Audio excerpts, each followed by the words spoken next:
Hi everybody. चलो, जो भी कुछ अभी तक पढ़ा वो एक बार फटाफट से अपन ओवरलुक कर लेते हैं। चैप्टर नंबर 4 स्टार्ट कर दिया तो इकोनॉमी ऑफ महाराष्ट्र। सबसे पहले तो अपन ने महाराष्ट्र इकोनॉमी के फीचर्स देखे, ठीक है, कि फीचर्स क्या है इकोनॉमी ऑफ महाराष्ट्र की पॉपुलेशन, ज्योग्राफिकल एरिया कैसा है, अर्बनाइजेशन कैसा है, लिटरेसी रेशियो कैसा है, मोस्ट फेवर नेशन है, ये अदर फीचर्स थे इसके कुछ, ये सारी चीज़ें देखी। And then we had started with the economic development of Maharashtra. यार महाराष्ट्र के बारे में पढ़ रहे तो ऑब्वियसली ये तो सीखोगे कि इस चैप्टर में आप यही सीखने वाले हो कि इकोनॉमी, महाराष्ट्र स्टेट की इकोनॉमी का डेवलपमेंट कैसे किया जाए। तो व्हाट आर द 4 फैक्टर्स। अगर एग्रीकल्चर सेक्टर का इंप्रूवमेंट हो गया भाई तो डेवलपमेंट हो गया, ऑब्वियसली इंडस्ट्रियल सेक्टर हो गया तो भी डेवलपमेंट हो गया, सर्विस सेक्टर हो गया तो भी डेवलपमेंट अच्छा खासा हो जाएगा, एंड कोऑपरेटिव मूवमेंट। अब ये कुछ चीज़ें अपन फटाफट से रिकॉल कर लेते हैं यहीं पर कि एग्रीकल्चर सेक्टर का जो शेयर है वो 12.2% है ग्रॉस वैल्यू एडेड में। इंडस्ट्रियल सेक्टर का जो शेयर है वो 12% है नेट वैल्यू एडेड में। और जो सर्विस सेक्टर है आपका जीडीपी में, महाराष्ट्र स्टेट की जीडीपी में, या फिर महाराष्ट्र स्टेट नहीं बोलना है बार बार तो जीएसडीपी बोल दो, ग्रॉस डोमेस्टिक प्रोडक्ट, लेकिन gross state domestic product GSDP, ठीक है, इसका शेयर कितना था 54.5% था। Now we are on to this part. बस अपने एग्रीकल्चर सेक्टर, उसकी प्रॉब्लम, उसमें क्या क्या मेजर्स लेने थे वो देखा था। उसके बाद में इंडस्ट्रियल सेक्टर में क्या प्रॉब्लम्स है, क्या वेरियस मेजर्स लिए गए वो देखा। And now we are on to your service sector. Service sector में भी दो चीज़ें हैं, एक है इकोनॉमिक क्या बोलते हैं, सॉरी, सर्विस सेक्टर में भी कोर एरियाज है। एक है आपका इंफ्रास्ट्रक्चर, ठीक है, मेन है आपका इंफ्रास्ट्रक्चर। फिर है आपका टूरिज्म सेक्टर, फिर आता है आपका टूरिज्म है तो उनको ग्रीटिंग वगैरह करना पड़ेगा, ग्रीट वगैरह, hospitality sector, and then is your entertainment industry. तो ये 4 कोर एरियाज है, ठीक है, core areas of service sector. ये आपको एग्जाम में इस तरह से भी क्वेश्चन पूछ सकता है। कोई भी आया, मान लो इंफ्रास्ट्रक्चर आया तो भी पूरा डायग्राम बनाना, ये मैंने आपको नंबर ऑफ टाइम बताया कि अगर टूरिज्म आया तो भी पूरा डायग्राम बना के आओ, उनको बताओ कि एटलीस्ट आपको आता है पॉइंट्स, ठीक है, डन, ओके। फिर कल हमने स्टार्ट कर दिया था इंफ्रास्ट्रक्चर सेक्टर, हमने ये पढ़ना स्टार्ट कर दिया। अभी इंफ्रास्ट्रक्चर सेक्टर में कल हमने देखा इकोनॉमिक इंफ्रास्ट्रक्चर, ये हमने पूरी तरह देख लिया था। And today we have to start with this part. Now infrastructure के बारे में क्या क्या चीज़ें पता है अपन को,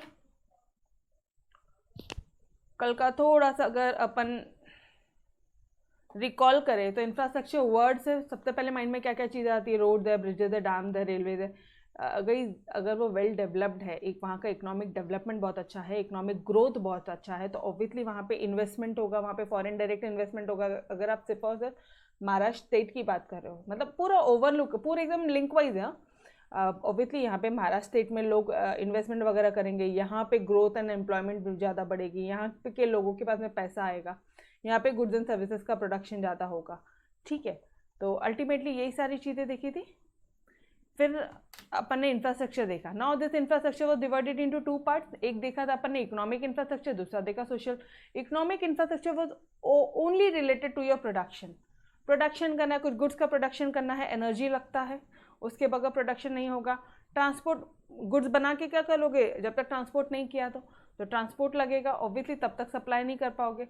गुड्स बना के रख लिया, ट्रांसपोर्ट सिस्टम भी रेडी है, मतलब रोड, रेलवे सब बहुत अच्छा है, लेकिन लोगों को पता ही नहीं, तो वो आपके कुछ ऑर्डर कहाँ से करेंगे, लोगों को पता कैसे चलेगा कि आप ये सामान बना रहे हो। कम्युनिकेशन से, अपना एडवर्टीजमेंट वगैरह करके, आज एफबी, इंस्टाग्राम, हर एक जगह कैसे अपन अपने एडवर्टीजमेंट्स वगैरह करते हैं, तो आप अपने गुड्स और सर्विसेज का प्रमोशन नहीं कर पाओगे। तो यहाँ पे ये सिर्फ 3 चीज़ें आती है, ओनली 3 थिंग्स आते हैं, energy, transport and communication. Next आता है आपका सोशल इंफ्रास्ट्रक्चर। सोशल इंफ्रास्ट्रक्चर में अपन ने क्या क्या देखा, यहाँ पे हमने देखा health and education. Socially develop कैसे हो गए, सोशली आपका डेवलपमेंट कैसे होगा, तो मेन पॉइंट आता है आपका हेल्थ, सेकेंड पॉइंट आता है आपका एजुकेशन। अगर हेल्थ अच्छी है तो सब अच्छा है, और प्लस एजुकेशन अच्छी है। अब मुझे एक बात बताना, अब आज हम लोग सिर्फ यही पॉइंट को कंटिन्यू कर रहे हैं, ठीक है, सोशल इंफ्रास्ट्रक्चर देखना था आज हमें। अच्छा, एक चीज़ और रिकॉल कर लेते हैं, what are the measures taken for the development of your economic infrastructure. Prelim, P से पोर्ट डेवलप कर लो, या पोर्ट डेवलपमेंट पॉलिसी वगैरह कर लो, ठीक है। उसके बाद में रोड डेवलपमेंट पॉलिसी कर लो, PR हो गया। ई से एनर्जी को पहले जनरेट कर लो, फिर एनर्जी को कंजर्व कर लो, ई हो गया। LPG डायरेक्ट बेनिफिट जो भी आप दे रहे हो उनको, LPG कंज्यूमर्स को। I internet subscribers, and M से मेट्रोज, डन, मेट्रोज, रेलवेज। याद है कल का सारा लेक्चर? Yes everyone? तो guide we had recall each and every points, ठीक है। So now we are starting with your social infrastructure. Social infrastructure में कोई मेमोरी टेक्निक नहीं है, यहाँ पे सिर्फ दो ही पॉइंट है। एक है एजुकेशन अगर डेवलप हो गया आपके एरिया का, अपने स्टेट का, एक हेल्थ अगर डेवलप हो गया तो हम बोलेंगे कि yes we are social infrastructure जो है हमारे यहाँ पे अच्छा है, हमारे यहाँ पे सोशल डेवलपमेंट है, ठीक है। अच्छा, अब मुझे एक बात बताना, गाँव में मोस्टली गाँव में क्या होता है, क्यों गाँव में रहना पसंद नहीं करते हो आप? मैम यहाँ पे मुंबई पुणे में जो लोग मुंबई पुणे में हैं, ठीक है, यहाँ पे तो 24/7 इलेक्ट्रिसिटी है मैम, 24/7 पानी वगैरह है, वाटर यहाँ पे है, ठीक है, 24/7 इलेक्ट्रिसिटी है यहाँ पे, हेल्थ वगैरह बहुत अच्छा है मैम। यहाँ पे कुछ होता है तो हम लोग तुरंत डॉक्टर्स के पास जा सकते हैं। डॉक्टर के पास जा सकते हैं मतलब तुम क्या बोल रहे हो? यू आर सेइंग कि आप तुरंत हेल्थ अपना रिकवर कर पाओगे? हेल्थ के कंटेक्स्ट में आप बात कर रहे हो? और क्यों आपको मुंबई पुणे में ही रहना है? Why this metropolitan cities, why not in your villages? Why not in your villages? Ma'am वहाँ पे लाइट चली जाती है, हाँ बोल दिया, वाला पॉइंट ले लिया मैंने, इलेक्ट्रिसिटी। आपको पता है वहाँ पे इंटरनेट कनेक्टिविटी भी नहीं है, ओके। और क्या मैम? वहाँ पे स्कूल कॉलेजेस नहीं है, ये लिख लो एक, स्कूल कॉलेजेस नहीं है। तो स्कूल कॉलेजेस नहीं है तो मैम वहाँ के लोग ना बात भी इतना अजीब तरह से करते हैं, मतलब हमें ऐसा लगता है कि उनके मतलब मैनर्स ही नहीं है ऐसे। अगर आप प्रॉपर अब जैसे गांव में देखोगे ना, तो जो छोटे छोटे ये रोड्स नहीं है, ओबियसली वो सारी चीज़ें तो अपन ने ले लिया, इकोनॉमिक इंफ्रास्ट्रक्चर में ले लिया। मैं सोशल इंफ्रास्ट्रक्चर की बात कर रही हूँ। ये लैंग्वेज, उनका लैंग्वेज मतलब अगर महाराष्ट्र में देखोगे ना तो उनका टोनिंग बड़ा अजीब मिल जाएगा आपको। मतलब यू विल से एमपी वाले लोग जो होते हैं मध्य प्रदेश के साइड के, वो तो भी थोड़ा सा आप करके या इज्जत दे के बात करते हैं। महाराष्ट्र अपना जो मराठी का जो लैंग्वेज है वो भी थोड़ा सा ऐसा है कि लाइक ये नहीं दिखता, उसमें रिस्पेक्ट नहीं दिखती है। कई बार कोई भी कैसे भी बात कर लेगा, एटलीस्ट वहाँ के मतलब आप यहाँ के बच्चे और वहाँ के बच्चों को जो सब कंपेयर कर लो, you will get to know कि व्हाट इज द डिफरेंस। अगर मान लो आपका एक भाई यहाँ पढ़ रहा है और एक वहाँ पे है, गांव में है, तो आपको तुरंत डिफरेंस दिख जाएगा। तो आप अल्टीमेटली बोलना क्या चाह रहे हो कि भाई गांव में सोशल इंफ्रास्ट्रक्चर नहीं है, सोशल इंफ्रास्ट्रक्चर नहीं है, हेल्थ नहीं है, एजुकेशन नहीं है। अगर ये दोनों चीज़ें आ गई ना तो ऑटोमेटिकली बाकी सब आ जाएगा। हेल्थ नहीं है, एजुकेशन नहीं है, ये समझ में आ रहा है एवरीवन? इसलिए जो रोड आप विलेजेस की बात कर रहे हो, वहाँ पे जो क्वालिटी है ह्यूमन लाइफ की वो अच्छी नहीं है यार। तो सोशल इंफ्रास्ट्रक्चर में आप बोल क्या रहे हो? It is one of the most important component of the economy. Obviously guys, economy का बहुत अच्छा कंपोनेंट है, इंपॉर्टेंट कंपोनेंट है। क्यों? बिकॉज अगर सोशल इंफ्रास्ट्रक्चर है तो आप बोलोगे कि यहाँ पे मुंबई पुणे में क्वालिटी ऑफ लाइफ बहुत अच्छी है, और वहाँ पे क्वालिटी ऑफ लाइफ नहीं है। क्यों? क्योंकि लाइट ही नहीं रहती, अपना नेट ही नहीं चलता है, इलेक्ट्रिसिटी नहीं रहती, एजुकेशन नहीं रहता है, ठीक है, public health, housing, drinking water, sanitization, अच्छा वो तो छोड़ो, साफ सफाई भी नहीं रहती है। यस और no? Do you agreed with this? Like अभी मुंबई पुणे में अगर आप if you are staying in your societies, तो यहाँ पे मेंटेनेंस वगैरह होता है, तो they charge some maintenance charges, और उसके लिए वो लोग पूरा एकदम क्लीनलीनेस सारी चीज़ें अच्छे से रखते हैं। मतलब गार्डन भी मेंटेन करते हैं, लिफ्ट वगैरह होता है यहाँ पे, जिम वगैरह, स्विमिंग पूल वगैरह होना, ये सारा एकदम नॉर्मल चीज़ है। If you are living in Mumbai Pune society, मतलब अगर आप एक अच्छी सोसाइटी में रह रहे हो यहाँ पे तो, बट वो सारी चीज़ें तो उनको मिलेगी नहीं ना। तो ये बात हो रही है सोशल इंफ्रास्ट्रक्चर की। It improve the quality of human life, first point. Mumbai Pune में रह रहे हो, क्यों? बिकॉज क्वालिटी ऑफ जो है ह्यूमन लाइफ की यहाँ पे वो बहुत अच्छी है, यहाँ पे इकोनॉमी में डेवलपमेंट बहुत अच्छा है। जनरली इट इंक्लूड्स, क्या क्या इंक्लूड करता है कि यहाँ पे कैसा लिटरेसी प्रोग्राम है, एजुकेशन कैसा है, पब्लिक हेल्थ कैसा है, हाउसिंग कैसा है, ड्रिंकिंग वाटर कैसा है, यहाँ पे 24/7 पानी आता है अपन को, सैनिटाइजेशन कैसा है। तो अल्टीमेटली गाइस यहाँ पे एकदम जनरलाइज आंसर है जो आप अपने मन से भी लिख सकते हो, कुछ भी ऐसे रट्टा मारने वाली जरूरत नहीं। बट हाँ, it is one of the most important factor, most important component है। क्यों? क्योंकि वो quality of human life improve करता है, इकोनॉमिक डेवलपमेंट में मेन फोकस करता है। ये बात समझ में आई? बाकी तो आप यहाँ पे वाटर, सैनिटाइजेशन, ड्रिंकिंग, ये सारी चीज़ें आप हेल्थ, एजुकेशन सब अपने मन से लिख सकते हो। Done. This part basic part है, पैराग्राफ है, लिख कर आइयो डायरेक्टली। अदरवाइज कैसा होगा ना, अगर मान लो उन्होंने सिर्फ सोशल इंफ्रास्ट्रक्चर पे आपको शॉर्ट नोट बोला तो आप कुछ भी नहीं लिख पाओगे। तो एटलीस्ट ये पॉइंट्स याद रखना, ठीक है। सेम इसी तरह से मैंने कल के लेक्चर में आपको इकोनॉमिक इंफ्रास्ट्रक्चर के कुछ बेसिक पॉइंट्स बताए थे, याद है सारी चीज़ें? Yes, shall I move ahead? पक्का? Okay, now let's come to two important factors. एक है एजुकेशन, हम लोग यहाँ पे डिस्कस करेंगे। मेन पार्ट में यहाँ पे सिर्फ दो चीज़ें आती है, एक आता है एजुकेशन आपका और दूसरा आता है आपका यहाँ पे हेल्थ। बस ये दो पॉइंट खत्म। Okay, let's talk about the education. Measures taken for development of social infrastructure. क्या मेजर्स आपने ऐसे लिए हैं कि सोशल इंफ्रास्ट्रक्चर को डेवलप करना है? भाई सोशल इंफ्रास्ट्रक्चर को डेवलप करना है, आप हेल्थ और एजुकेशन डेवलप कर तो बाकी सारी चीज़ें ऑटोमेटिकली हो जाएगी। एजुकेशन हो जाएगा, लोगों का automatically standard of living develop हो जाएगा, लोगों के पास में ऑटोमेटिकली पैसा आएगा, सारी चीज़ें ऑटोमेटिकली होगी, ठीक है। It is one of the basic needs and forms backbone. अब सिर्फ रेड एंड मार्किंग करो, बिकॉज बाकी सारी चीज़ें आप यहाँ पे अपने मन से लिख सकते हो, कोई ज़रूरत नहीं रट्टाफिकेशन करने की। सबसे मोस्ट इंपॉर्टेंट बेसिक नीड है और ये बैकबोन है आपके सोशियो इकोनॉमिक डेवलपमेंट का, ऑफ एनी कंट्री। किसी भी कंट्री का डेवलपमेंट उसके एजुकेशन सेक्टर से, उसके हेल्थ सेक्टर से, उसके मतलब पैसा बहुत है, गांव में 500 एकड़ की ज़मीन है, लेकिन वहाँ पे अगर अपने बच्चे को पढ़ाई के लिए अगर अपन मतलब क्या बोलते हो आप, मानो 100 एकड़ की ज़मीन है, ठीक है, 100 एकड़ की ज़मीन है जिसका वैल्यूएशन आज 500 करोड़ है, बट क्या कर लेंगे, वो प्रॉपर्टी है, उसको बेच के थोड़ी ना घर में खाना आएगा, उसको बेच के थोड़ी ना घर में बच्चों की पढ़ाई लिखाई होगी, उसको बेच के थोड़ी ना घर में अपने हेल्थ वगैरह अच्छा रहेगा, नहीं रहेगा। समझ में आ रहा है? तो वहाँ पे गांव में जो चीज़ें कम है वो सिर्फ सोशल इंफ्रास्ट्रक्चर नहीं है, जिसके कारण लोग अपने आप खींचे आ जाते हैं यहाँ पे।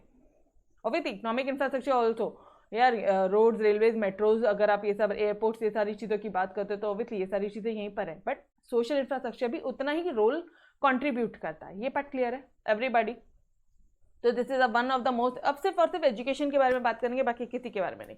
Education one of the most important basic need, सबसे बेसिक ह्यूमन नीड है और वो बैकबोन है, बैकबोन फॉर्म करता है।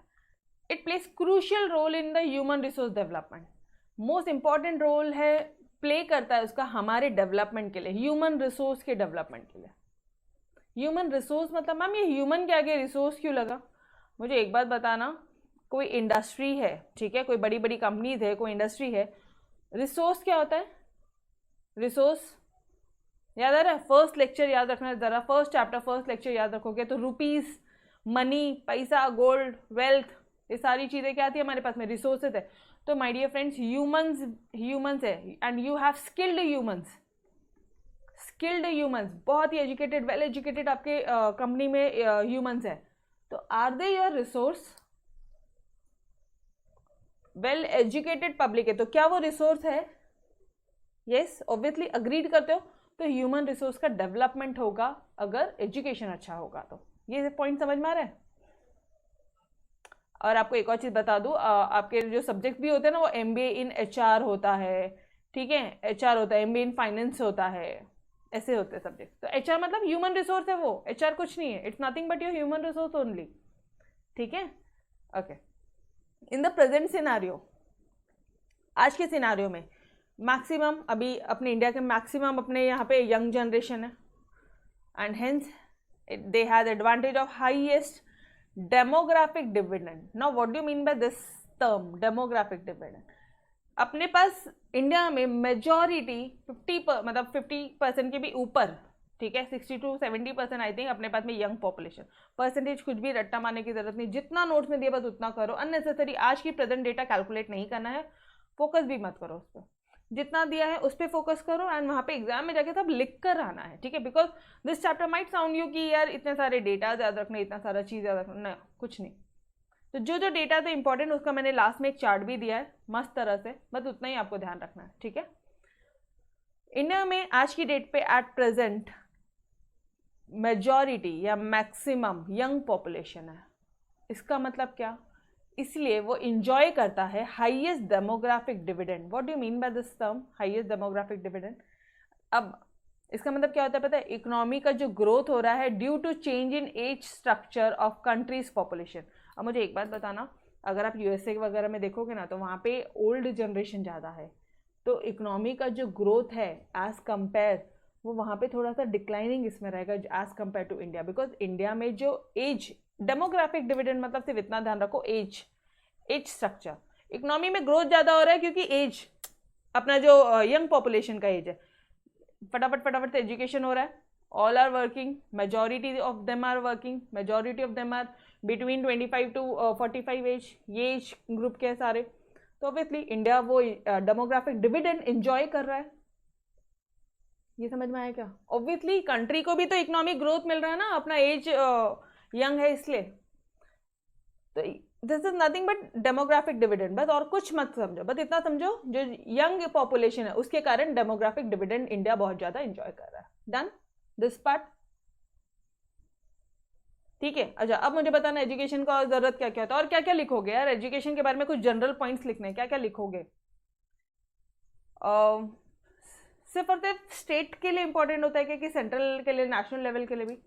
तो यार दोनों लेवल के लिए, नेशनल हो स्टेट लेवल हो, सबके लिए इंपॉर्टेंट होता है। और तो और जो आपका एजुकेशन सेक्टर है वो कुछ 4 क्राइटेरियाज में एक होता है, एकदम बच्चों वाला एजुकेशन, प्राइमरी एजुकेशन, ठीक है, फिर एक होता है सेकेंडरी, एक होता है हायर सेकेंडरी, फिर एक होता है एक हायर एजुकेशन। ये 4 पार्ट्स में आपका एजुकेशन जो है डिवाइडेड है।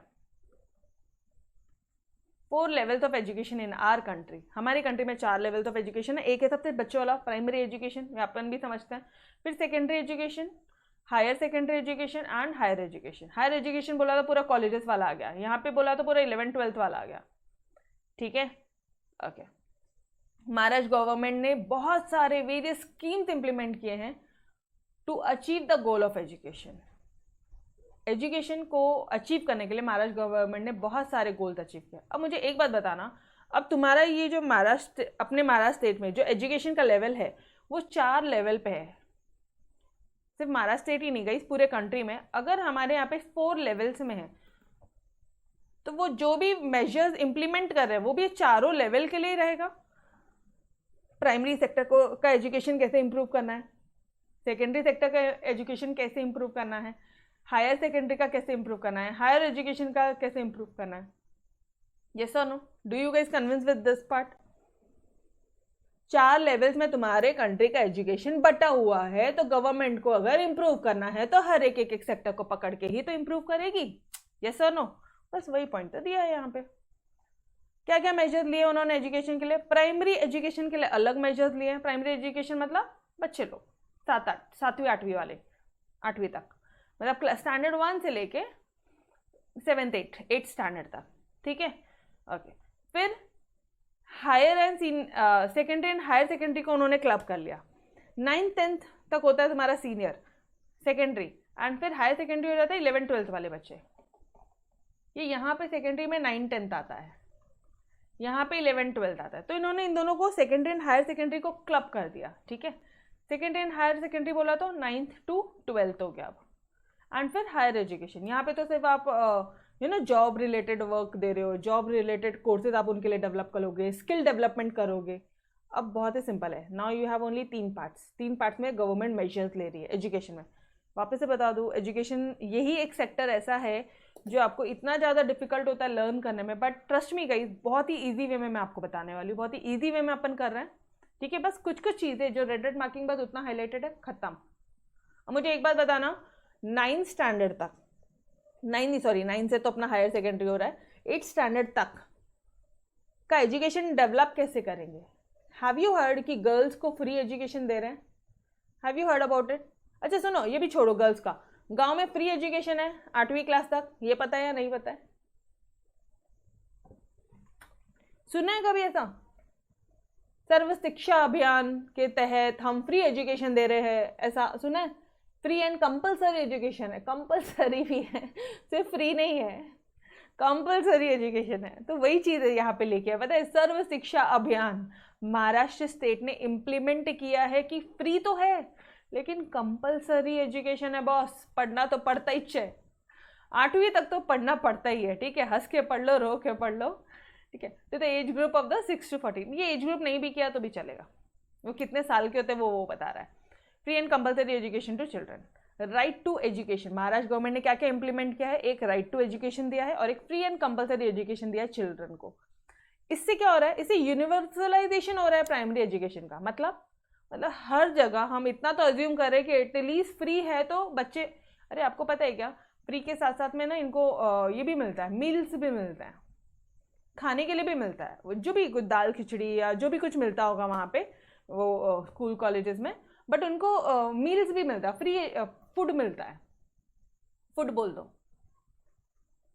तो ऑब्वियसली गाँव में तो एक ऐसा मेंटालिटी हो जाता है कि यार अच्छा ना बच्चा स्कूल में जाए वहीं खा के आ जाए, अपने पास पैसा नहीं है वो वहीं से खा पी के आ जाए, तो बच्चा भी चले जाता है कि अच्छा यार रोज अच्छा मिल रहा है मेरे को, ठीक है रोज अच्छा मिल रहा है, तो बच्चा भी चले जाता है और घर वाले भी भेजते हैं।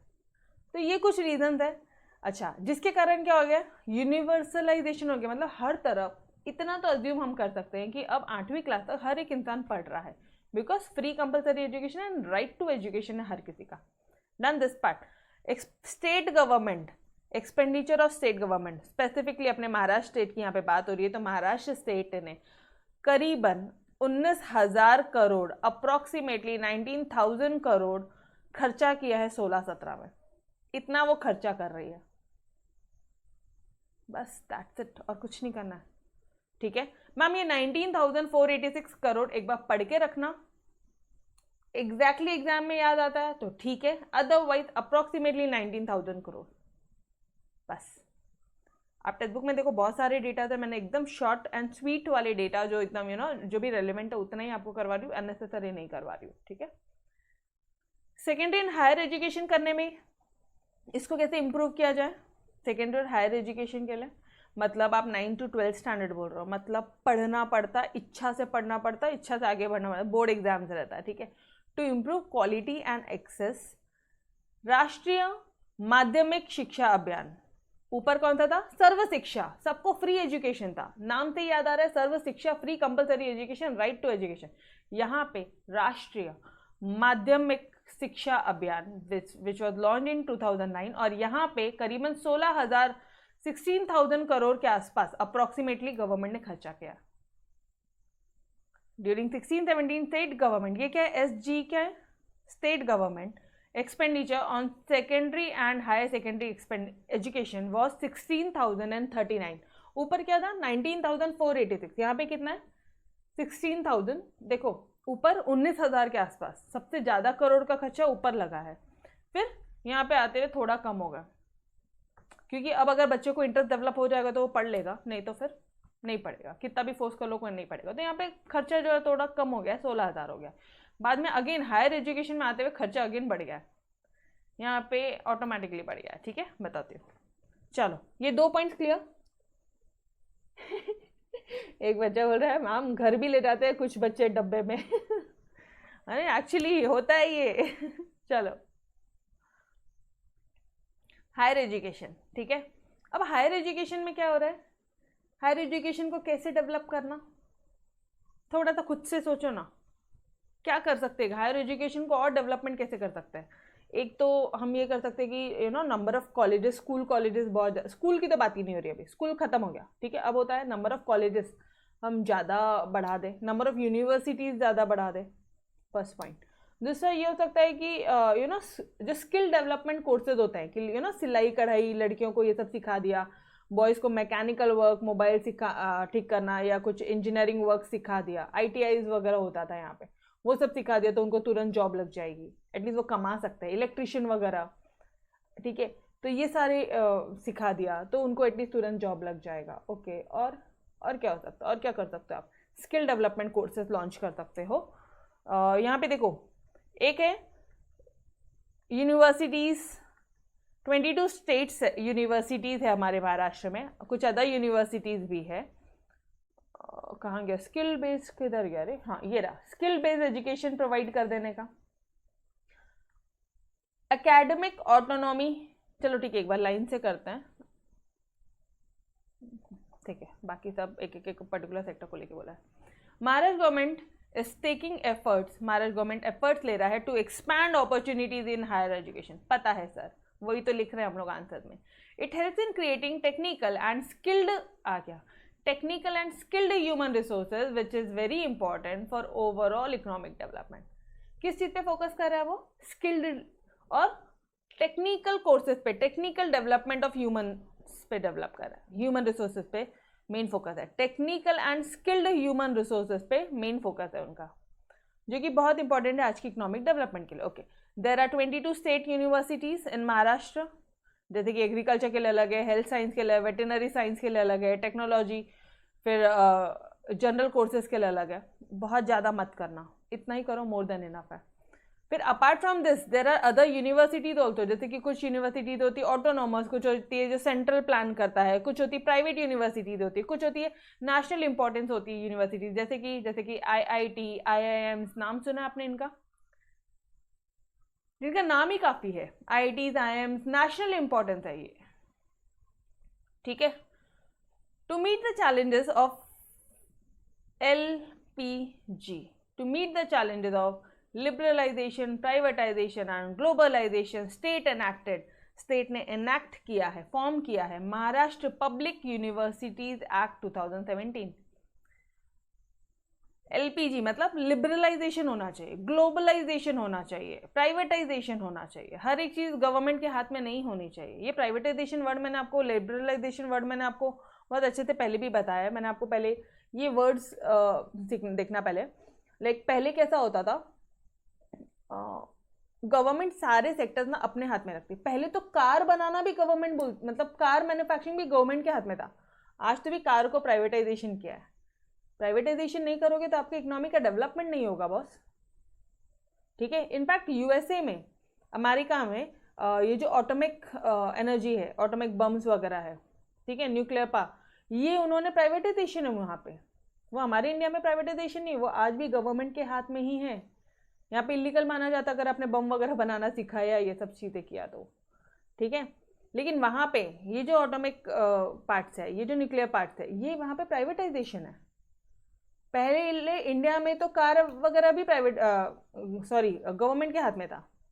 धीरे धीरे सारी चीज़ें जो है उन्होंने प्राइवेटाइजेशन किया। तो इससे क्या हो जा रहा है, देखो एक मारुति वाले आए, टाटा मोटर्स आए, तो ये लोग अगर हर एक जन कार बनाएंगे, ठीक है, तो मुझे एक बात बताना, obviously they had to be in competition. वो लोग मार्केट में कब एग्जिस्ट कर पाएंगे, जब आपके जो कार का जो वैल्यू है, वो जो क्या बोलोगे, मान लो फॉर एग्जाम्पल 3 लाख की कार बनाई है, 3 लाख रुपीज़ की बनाई है, एक कार है 3, दूसरी कंपनी बनाती है 3.5 लाख की, तीसरी कंपनी बनाती है 5 लाख की। तो मुझे एक बात बताना, मेजॉरिटी अगर इसके फीचर्स बहुत अच्छे हैं तो कौन इनकी तरफ देखेगा, कोई नहीं देखेगा। ये चीज़ें समझ में आ रही है। एक कंपटीशन की फीलिंग होती है प्राइवेटाइजेशन से, एक पूरा ओवरऑल इकोनॉमी का डेवलपमेंट होता है, उतने लोगों को वहाँ पे जॉब, एम्प्लॉयमेंट, सब चीज़ें मिलती है, ठीक है, obviously under some restrictions, but तो यही सेम चीज़, सेम कंसेप्ट को लेते हुए, LPG को लेते हुए, मतलब लिबरलाइजेशन, प्राइवेटाइजेशन, ग्लोबलाइजेशन को ध्यान में रखते हुए गवर्नमेंट ने एनैक्ट किया है महाराष्ट्र यूनिवर्सिटीज एक्ट 2016। अब ये यूनिवर्सिटी क्या बोलती है, ये बोलती है कि भाई इनका मेन फोकस है, focus of this act is to promote. अच्छा, कई बार एग्जाम में सिर्फ इतना भी पूछ सकते हैं वो आपको कि महाराष्ट्र 2 मार्क के लिए, अगर आपके एग्जाम में ऐसा पूछ सकते हैं, 2 मार्क के लिए क्वेश्चन आ सकता है कि महाराष्ट्र पब्लिक यूनिवर्सिटीज एक्ट 2016 के बारे में बताओ, डिस्कस, 2 मार्क। तो उसमें पे यही लिखना है और कुछ नहीं लिखना है कि भाई लिबरलाइजेशन, प्राइवेटाइजेशन, ग्लोबलाइजेशन के चैलेंजेस को मीट करने के लिए हमने ये एक्ट बनाया है। और इस एक्ट का मेन पर्पस क्या है कि वो प्रमोट करे एकेडमिक ऑटोनॉमी, मतलब freedom, academic freedom, education, academic career मतलब एजुकेशन से related freedom and excellence, and साथ ही साथ स्किल्ड बेस्ड एजुकेशन भी देना शुरू किया उन्होंने। स्किल्ड बेस्ड एजुकेशन मतलब जो मैंने अभी आपको बताया, जो सिलाई कढ़ाई वगैरह या कुछ टेक्नोलॉजी से रिलेटेड सिखा दिया, मोबाइल रिपेयरिंग वगैरह, ये सारी सर्विसेज होती है ना, स्किल डेवलपमेंट कोर्सेज होता है, ये सारी यहाँ पे आ जाएंगे। यहाँ पे मोस्टली स्किल डेवलपमेंट कोर्सेज आएंगे सारे, ठीक है। तो मेन पार्ट क्या है, प्रमोट करना academic autonomy and excellence, and second क्या है, skilled based education in higher education. Done. Maharashtra एक पहला स्टेट है, फर्स्ट स्टेट है जिसको 20,000 करोड़ का ग्रांट मिला। 20,000 करोड़ का ग्रांट क्यों मिला उनको, राष्ट्रीय उच्चतर शिक्षा अभियान के तहत उनको 20 करोड़ का ग्रांट मिला है under research and development and quality improvement for setting up innovation and technology hubs. क्योंकि यहाँ पे R&D, रिसर्च एंड डेवलपमेंट यहाँ पे बहुत ज़्यादा, क्वालिटी इंप्रूवमेंट्स, ठीक है, research and development and quality को और आप इंप्रूव करो करके आपको 20 करोड़ का ग्रांट मिला है। एक मिनट, ये ऐसा कुछ अभियान ऊपर भी पड़ा था, ऊपर सबसे ऊपर क्या था, फ्री एजुकेशन, मतलब सर्व शिक्षा अभियान, फर्स्ट वाला पार्ट, ठीक है। सेकेंड वाले में क्या था, सेकेंड वाले में क्या था डियर, राष्ट्रीय माध्यमिक शिक्षा अभियान, RMSA, ऊपर क्या था, SS, यहाँ पे क्या था, राष्ट्रीय माध्यमिक शिक्षा अभियान, और यहाँ पे क्या है, राष्ट्रीय है। यहाँ पे थोड़ा सा ध्यान से फोकस करके लर्न करना है, तो थोड़ा सा ध्यान से लर्न कर लेते हैं यार, अदरवाइज ऐसे लर्न नहीं होगा। ऊपर राष्ट्रीय माध्यमिक शिक्षा अभियान था, यहाँ पे राष्ट्रीय तो है लेकिन माध्यमिक नहीं है, यहाँ पे उच्चतर शिक्षा अभियान है। तो यहाँ पे इस M से रिप्लेस हो गया U, समझ में आ रहा है क्या, यहाँ पे RMSA है, वहाँ पे RUS है, बस इतना ही फर्क है। डन, समझ में आया। ये देखो सिर्फ RMSA आपने ऊपर पढ़ा था, राष्ट्रीय माध्यमिक शिक्षा अभियान, यहाँ पे RUSA पढ़ रहे हो, राष्ट्रीय उच्चतर शिक्षा अभियान, दैट्स इट। इसके तहत आपको 20 करोड़ का ग्रांट मिला है for innovation and technology hub, खत्म, दैट्स इट गाइज। कुछ भी बहुत ज़्यादा टेक्निकल नहीं है रे, सब एकदम जनरलाइज है, आप अपने मन से भी आंसर लिख सकते हो अगर आपको ये सारे पॉइंट्स क्लियर है तो। ऊपर सर्व शिक्षा, फिर राष्ट्रीय माध्यमिक क्या बोलोगे शिक्षा अभियान, फिर यहाँ पे क्या हो गया, उच्चतर, माध्यमिक को हटके उच्चतर हो गया, खत्म, डन एवरीवन। एक्सीलेंस मतलब इंप्रूव करना अपने आप को, एक्सेल करना, आगे बढ़ना, सबसे तेज, डन, एक्सीलेंट, रिवॉर्ड मिलता है ना कई बार, नीलकमल, ठीक है। चल, अब ये RUSA इस सेंट्रली स्पॉन्सर्ड स्कीम थी, ये गवर्नमेंट की सेंट्रली स्पॉन्सर्ड स्कीम थी जो 2013 में आई थी, और इसके साथ साथ गवर्नमेंट ने और भी कुछ अदर स्टेप्स लिए। अब और क्या अदर स्टेप्स लिए, ये भी बहुत सिंपल है। इंक्लूसिव एजुकेशन, क्या इंक्लूसिव एजुकेशन मतलब जो डिफरेंटली एबल्ड स्टूडेंट थे ना, जो चल फिर नहीं सकते थे, डिफरेंटली एबल्ड, ऐसे बच्चे जिनको स्पेशल रिक्वायरमेंट है, जैसे अपने पास में भी एक बच्चा है 11th स्टैंडर्ड में, जो ये है मतलब you know who is not physically fit, ठीक है, 11 12 दोनों में ही अपने पास में वो बच्चा है, तो उनको इंक्लूड करना एजुकेशन में, इंक्लूसिव एजुकेशन, जो डिफरेंटली एबल, जो अलग से है। समझो पॉइंट को, समझो क्या होता है। इंक्लूसिव में आप लिखोगे गर्ल्स बॉयज कॉमन, ना रे बाबा, यहाँ पे वैसा नहीं है, कोएड की बात नहीं हो रही है। पॉइंट को देख के अंदर की हेडिंग याद आनी चाहिए। इंक्लूसिव मतलब जो अलग से दिखते हैं उनको इंक्लूड करना, इंक्लूसिव करना, ठीक है। इंक्लूसिव किसको इंक्लूड करना, जो डिफरेंटली एबल्ड स्टूडेंट्स हैं उनको इंक्लूड करना। गर्ल्स एजुकेशन बस फ्री दे दो, free education till higher secondary, free of cost bus service, bicycles भी दिया गया है रूरल एरियाज में, महाराष्ट्र में तो क्या क्या दिया है, फ्री एजुकेशन दे दिया, bus service free of cost दे दिया, हाँ जी दिया है, एंड बाइसिकल भी दिया है रूरल एरियाज में। गर्ल्स एजुकेशन हो गया। इंक्लूसिव एजुकेशन में डिफरेंटली एबल्ड को लिया, ठीक है।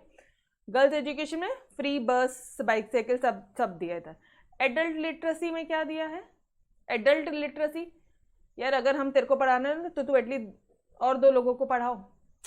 ईच वन टीच वन, ये इनोवेटिव स्कीम्स निकाली है गवर्नमेंट ने। साक्षर भारत अभियान, अब देखो 3 तो याद हो गए थे अपन को। अगर हर एक इंसान एक को पढ़ाने लग गया तो पूरा भारत साक्षर नहीं हो जाएगा। समझ में आ रहा है, कुछ तो लॉजिक करके याद रखना है बॉस। तो सिंपल सा है, साक्षर भारत अभियान योजना, दिस वाज इम्प्लीमेंटेड। एंड फिर लास्ट है आपका ट्राइबल एजुकेशन, उन्होंने यहाँ पे दी। ट्राइबल में मतलब आश्रम स्कूल, ट्राइबल एरियाज में क्या होते थे, आश्रम स्कूल्स वगैरह होते थे, वहाँ पे भी उन्होंने फ्री अकोमोडेशन दिया, फूड यूनिफॉर्म्स दिया, एजुकेशन मटेरियल दिया, फ्री ऑफ कॉस्ट दिया, ये सारी चीज़ें। एंड देर आर, हाँ ये एक ध्यान रखना है, 556 एडेड आश्रम स्कूल इन द स्टेट। कितने हैं आश्रम स्कूल्स, कितने अपने यहाँ पे 556। एडेड मतलब what do mean by this term aided, मतलब गवर्नमेंट से सपोर्ट मिलता है इनको। एडेड आश्रम स्कूल्स इन द स्टेट 556। अच्छा चलो यहाँ तक समझ में आया क्या, एक बार ओवरलुक हुआ। Yes everybody. अब बात आती है मैम यार इतना सारा है, इसको थोड़ा सा लर्न करने का थोड़ा सा समझ में आ रहा है, तो वापस से रिवाइज करेंगे, सारी चीज़ें हो जाएगी बस। इसके बाद तो हेल्थ सर्विसेज बचा है, खत्म। बट आज सिर्फ एजुकेशन करेंगे, कुछ बहुत ज़्यादा नहीं करना है। चलो वापस से आ जाओ, क्या पढ़ा तुमने, सोशल इंफ्रास्ट्रक्चर के बारे में क्या लिखोगे। अगर सोशल इंफ्रास्ट्रक्चर, वापस से सब ब्लैंक हो जाओ, वापस से थोड़ी सी जो भी कुछ पढ़ा वो रिकॉल करने की कोशिश करो, ठीक है। सोशल इंफ्रास्ट्रक्चर के बारे में आपने क्या पढ़ा दिया? आपने ये पढ़ा कि यार अगर सोशली इंफ्रास्ट्रक्चर है, ठीक है, तो सोशल डेवलपमेंट होगा, इकोनॉमी में डेवलपमेंट होगा, quality of human life improve होगी। ऑब्वियसली जो क्वालिटी यहाँ मिल रही है मुंबई पुणे में, वो वहाँ पे गाँव में नहीं मिल रही है। वहाँ पे पानी भी थोड़ा लिमिटेड टाइम के लिए आता है, वहाँ पे स्टोर करना पड़ता है, पंप चढ़ाना पड़ता है, कितनी सारी दिक्कतें हैं। तो वैसे बेसिक चीज़ों में ही दिक्कतें शुरू हो जाती है। रोड अच्छे नहीं होते हैं, रोड ट्रांसपोर्ट अच्छे नहीं हैं, कई सारी चीज़ें होती है, ठीक है। तो ये 2 पॉइंट्स है। फिर यहाँ पे आप सोशल इंफ्रास्ट्रक्चर को एक्सप्लेन कर दोगे कि भाई education, programme, health, housing, drinking water, sanitization, done. ये पैराग्राफ डन। एवरीबॉडी एक बार फटाफट से अच्छे से कॉन्फिडेंस से एक बार थम्स अप दे दो, so that I can move ahead. पक्का अच्छी तरह से लिखोगे, एग्जाम में आराम से लिख पाओगे कि वो quality of human life improve करता है, उसके बाद में इकोनॉमी का डेवलपमेंट करता है, सोशल इंफ्रास्ट्रक्चर, ये सारी चीज़ें सोशल इंफ्रास्ट्रक्चर में आती है। बस सिंपल है, कुछ नया नहीं था, ठीक है। ये इतना पैराग्राफ हो गया सिंपल से। अब बात आती है क्या क्या मेजर्स ले रही है गवर्नमेंट इनको इम्प्रूव करने के लिए। तो पहला था एजुकेशन सेक्टर में ले रही है। अब बात करते हैं एजुकेशन के बारे में। क्या बोलोगे? एजुकेशन बेसिक ह्यूमन नीड है, एक बैकबोन है। आज हरीश सर है, हम लोग है, आज whatever we are earning only because of this education. बाकी तो कुछ भी नहीं है ना, और है क्या, ठीक है।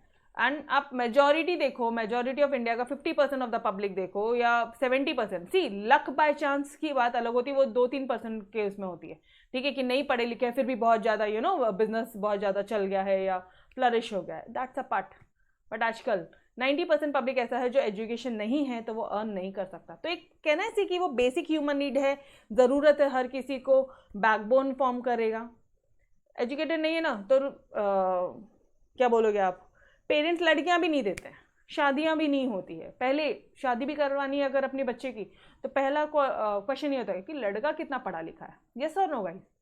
तो ये एक बहुत ही सिंपल सा लाइन है, ठीक है। बेसिक ह्यूमन नीड हो गया, बहुत ज़रूरत हो गया, एक बैकबोन है वो। अगर आपको पूरे इकोनॉमिक डेवलपमेंट करना है कंट्री के लिए, ये क्रूशियल रोल प्ले करता है ह्यूमन रिसोर्स के डेवलपमेंट के लिए। ह्यूमन रिसोर्स डेवलपमेंट, ये मैंने आपको बताया, ह्यूमन रिसोर्स मतलब ह्यूमन एज एन रिसोर्स। जब वो एजुकेटेड होगा, स्किल्ड हो जाएगा, तभी तो वो किसी कंपनी के लिए ह्यूमन रिसोर्स बनेगा। तो ह्यूमन रिसोर्स डेवलपमेंट के लिए भी वो एक क्रूशियल रोल प्ले करता है।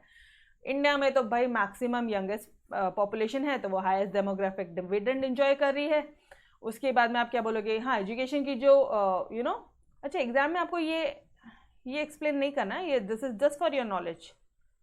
ये सिर्फ मैंने आपको आपके नॉलेज के लिए दिया है कि कई बार कैसा होता है ना, एग्जाम मोमेंट में अपन सिर्फ नोट्स लेके जाते हैं पढ़ाई के लिए और वी गेट पैनिक कि यार क्या बता दे डेमोग्राफिक डिविडेंड का मतलब क्या बताया था। तो ऐसे कहीं अटकना नहीं है, इसलिए मैंने सारी चीज़ें आपको शॉर्ट में नोट्स में दे दी है, ठीक है। नाउ सिर्फ और सिर्फ स्टेट लेवल पे इंपॉर्टेंट है कि पूरे नेशनल लेवल या पूरे कंट्री लेवल के? पूरे national level, state level, country level के लिए इंपॉर्टेंट है। लिख कर आओ, ठोक के आओ, अपने मन से ठोक के आओ। यहाँ पे कुछ ऐसा ये नहीं है। अच्छा, 4 लेवल में, तो चारों लेवल को ऑब्वियसली इंप्रूव करना है। तो जब आपको इंप्रूव करना है तो आप ये चारों लेवल्स देखोगे। 4 लेवल में 2 लेवल अपन ने क्लब कर दिए। पहला है प्राइमरी, सर्व शिक्षा होनी चाहिए। यहाँ तो 8वीं कक्षा तो ऐसे तो लगता है कि हर किसी को पढ़ाई आनी चाहिए, ठीक है। एटलीस्ट वो सम, मैथमेटिक्स का एडिशन, एडलेस तो आना चाहिए। तो यहाँ पे वही चीज़ है कि यहाँ पे सर्व शिक्षा अभियान है, ठीक है। Sarva Shiksha Abhiyan, right to education, free compulsory education, यहाँ पे यूनिवर्सलाइजेशन करने की कोशिश की है। अप्रॉक्सीमेटली 19,486 करोड़ यहाँ पे हमने खर्चा किया है। यहाँ पे आने तक 16,000 हो गया था, थोड़ा कम कर दिया हमने यहाँ पे खर्चा, ठीक है। 16,039 हो गया। वहाँ पे 19,486 करोड़ था, यहाँ पे 16,039 हो गया। डेटा याद रखना ही है, अदरवाइज ये याद नहीं आता। इतना भी करने का था, अगर एग्जाम में याद नहीं आता तो आप लिख कर आओ अप्रॉक्सीमेटली 16,000 करोड़, अप्रॉक्स लिख देना तो भी आपको मार्क्स मिलेंगे, ठीक है। ओके, नाउ सेकेंडरी हायर, इसमें एजुकेशन, हायर सेकेंडरी एजुकेशन में क्या था? राष्ट्रीय माध्यमिक शिक्षा अभियान यहाँ पे लॉन्च किया गया 2009 में, जिसका 16,039 करोड़ यहाँ पे हमने खर्चा किया है। हायर एजुकेशन में यहाँ पे क्या था भाई? हायर एजुकेशन, महाराष्ट्र गवर्नमेंट बहुत ज़्यादा एफर्ट्स ले रहा है to expand the opportunities in the higher education. यहाँ पे उनका मेन पर्पस है कि वो स्किल्ड और क्या बोलते हैं, टेक्निकल ह्यूमन रिसोर्स का डेवलपमेंट करें, वो यहाँ पे लेकर आए, ठीक है। ऐसे टोटल कितने स्टेट्स है? स्टेट यूनिवर्सिटीज़ कितनी है? 22 स्टेट यूनिवर्सिटी, 22 स्टेट यूनिवर्सिटीज़ है और 4 अलग अदर यूनिवर्सिटीज़ है, जैसे कि ऑटोनॉमस, सेंट्रल, जो सेंट्रल मतलब गवर्नमेंट के हाथ में है, private and institute of national importance, जैसे कि IITs, IIM जो बहुत फेमस है, ठीक है। उसके बाद में यहाँ पे हमने लिबरलाइजेशन किया है, यहाँ पे एक एक्ट ओपन किया, बनाया है उन्होंने, एक एक्ट एनैक्ट किया, जैसे कि महाराष्ट्र पब्लिक यूनिवर्सिटीज एक्ट 2016। इसका मेन फोकस 2 ही बातों पे था, सिर्फ 2 बातों पे इसका मेन फोकस था। एक तो एकेडमिक ऑटोनॉमी देना एंड एक्सीलेंस देना, एंड दूसरा स्किल्ड बेस्ड एजुकेशन को बढ़ावा देना, ठीक है। महाराष्ट्र पहला स्टेट है जिसको 20 करोड़ का राष्ट्रीय उच्चतर माध्यमिक शिक्षा अभियान, सॉरी राष्ट्रीय माध्यमिक बोल दिया यार, सॉरी माध्यमिक ऊपर था, यहाँ पे उच्चतर शिक्षा अभियान यहाँ पे के तरफ से उनको ग्रांट दिया गया, ताकि वहाँ पे R&D एंड क्वालिटी इंप्रूवमेंट वगैरह की जाए। सेंट्रली स्पॉन्सर्ड है ये गवर्नमेंट ऑफ इंडिया। ये जो RUSA है, RUSA क्या है ये समझ में आया ना, ये विच कलर, दिस कलर, ये RUSA, ये यहाँ पे लिखा मैंने, बार बार उतना बड़ा नहीं किया, ठीक है। तो this was launched in 2013, this was launched in RMSA, राष्ट्रीय माध्यमिक शिक्षा अभियान। कब लॉन्च किया? 2009 में, और नीचे वाला 2013 में। थोड़ा सा लिंक लगा के याद रखना है, ठीक है। उसके बाद तो सिर्फ अदर स्टेप्स लिए हैं कि इंक्लूसिव एजुकेशन, जहाँ पे डिफरेंटली एबल्ड भी है, girls education, free bicycle, free bus services, adult में यहाँ पे ईच वन टीच वन, ठीक है। तो इसके कारण क्या हो जाएगा? साक्षर भारत अभियान हो जाएगा, ठीक है। मैं आपको टेक्निक से लर्न कराना सिखा रही हूँ, ठीक है। ओके, नाउ ट्राइबल, यहाँ पे ऑलरेडी हमारे इंडिया में कितना है? 556 एडेड आश्रम स्कूल थे, जहाँ पे ये सारी चीज़ें हम लोग आपको रहना, खाना, यूनिफॉर्म वगैरह सब चीज़ें फ्री ऑफ कॉस्ट देते हैं। बोलो, डन? अच्छे से टेक्निकल है, थोड़ा सा रट्टाफिकेशन है, but guys I think we had covered maximum, ठीक है। अच्छी तरह से हुआ, पक्का। मेन फोकस आंसर्स लिखने पे दोगे, मेन फोकस आंसर लर्न करने पे दोगे, और सिर्फ नोट्स करो, मोर देन इनफ है, सिर्फ नोट्स से पढ़ना, बाकी कुछ नहीं, ठीक है। ओके, हेल्थ सर्विसेज कल स्टार्ट करते हैं अपन, हेल्थ सर्विसेज कल स्टार्ट करते हैं। और यहाँ पे देखो आपके नोट्स में मैंने आपको ये दे दिया है, now you all are having notes. तो यहाँ पे देखो फटाफट से रिकॉल कर रहे हैं अपन सोशल इंफ्रास्ट्रक्चर इन महाराष्ट्र, इतना पार्ट रिकॉल कर लेते हैं, हेल्थ वाला पार्ट बाद में कर लेंगे। प्राइमरी एजुकेशन फर्स्ट टू 8 करो, सॉरी डियर ये 8th है, 3rd नहीं है, एक बार इसको करेक्शन कर लेना बुक में। First to 8th standard primary education है, फिर 9th से 12th एंड 12th ऑनवर्ड्स, यहाँ पे लिख लो 12th ऑनवर्ड्स। एक्स्ट्रा जितनी चीज़ एक्स्ट्रा लिख कर आने का, ठीक है। नाउ अंडर सर्व शिक्षा अभियान क्या है? राइट टू एजुकेशन दिया, फ्री कंपलसरी एजुकेशन दिया, वो भी लिखो यहाँ पे, फ्री कंपलसरी। यहाँ पे RMSA है, यहाँ पे उन्होंने Maharashtra public universities act open किया, ठीक है। यहाँ पे अदर्स में inclusive education, girls, adult literacy and tribal education. यहाँ पे 556 आश्रम स्कूल है, यहाँ पे लिखो 556। यहाँ पे each one teach one Bharat अभियान, यस, बाकी सब ठीक है। Done everybody? ओके, तो कल हम लोग हेल्थ एजुकेशन, हेल्थ सेक्टर भी देख लेंगे फटाफट से, एंड फिर टूरिज्म, बस फिर 2-3 सेक्टर और बचे हैं। अपन ने इंफ्रास्ट्रक्चर कवर किया,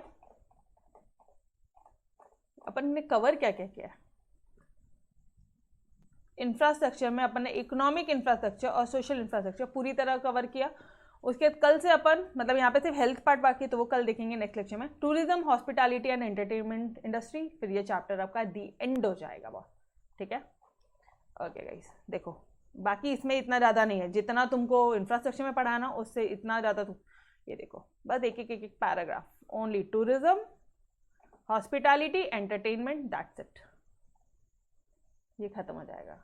फिर एक लास्ट आपका बचेगा कोऑपरेटिव मूवमेंट, वो रोल ऑफ कोऑपरेटिव, और ये पूरा डेटा मैंने आपको एक साथ दे दिया, पूरा जितना भी आपको डेटा मुझे लर्न करवाना था, ये पूरा डेटा इस चैप्टर के एंड में है, यहाँ लिखा है let's recall all the datas, ठीक है। Okay guys, so we will stop till here, मिलते हैं नेक्स्ट लेक्चर में, तो तब तक के लिए अलविदा, bye bye everyone, take care, खुदा हाफिज़, बाय बाय।